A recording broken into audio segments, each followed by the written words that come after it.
অনুপ্রেরণীয় ও শিক্ষণীয় একটি গল্প। হাঙ্গেরিয়ান সেনাবাহিনীতে করলি টাকাকোস নামে বিশ্বের শীর্ষ পিস্তল শুটার ছিলেন। শুটিংয়ে তিনি অনেক জাতীয় ও আন্তর্জাতিক চ্যাম্পিয়নশিপ জিতেছিলেন। তিনি 1940 সালে অলিম্পিকের জন্য প্রস্তুতি নিচ্ছিলেন এবং দেশ ও জাতির জন্য স্বর্ণজয় আশা করছিলেন। কিন্তু একদিন 1948 সালের দিকে সেনা অধিবেশন চলাকালীন তার ডান হাতে একটি হ্যান্ড গ্রেনেড বিস্ফোরিত হয়।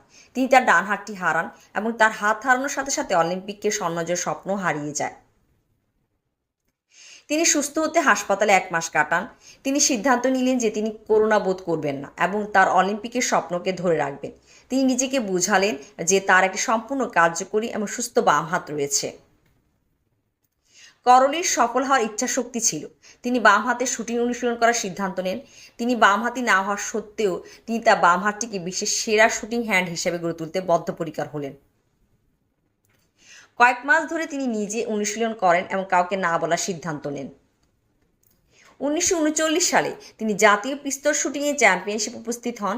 সেখানে অন্য শুটার তাকে সমবেদনা জানাতে এবং তাকে অভিনন্দন জানাতে এসে তাকে শুটিং চ্যাম্পিয়নশিপে অন্যদের দেখে শক্তি পাওয়ার জন্য অভিনন্দন জানায়।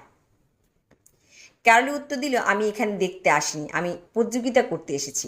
সকলেই তার জন্য অবাক হয়েছিলেন এবং যা আরও অবাক করেছিল তা হলো তিনি বাম হাতে সেই চ্যাম্পিয়নশিপ জিতেছিলেন। দ্বিতীয় বিশ্বযুদ্ধের কারণে 1940 এবং 1944 সালের অলিম্পিক বাতিল করা হয়েছিল।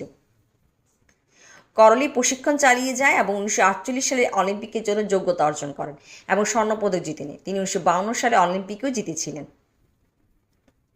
গল্পের নৈতিক জীবনে যোগ্য কিছু অর্জন করার জন্য একজনের মনোভাব ও ইচ্ছাশক্তি প্রয়োজন। দক্ষতা ও কৌশল শেখানো যায়, কিন্তু ইচ্ছাশক্তি নিজের হাতে হয়। সফল হওয়ার জন্য পূর্ণ সংকল্প নিয়ে আমাদের লক্ষ্যের দিকে কাজ করতে হবে।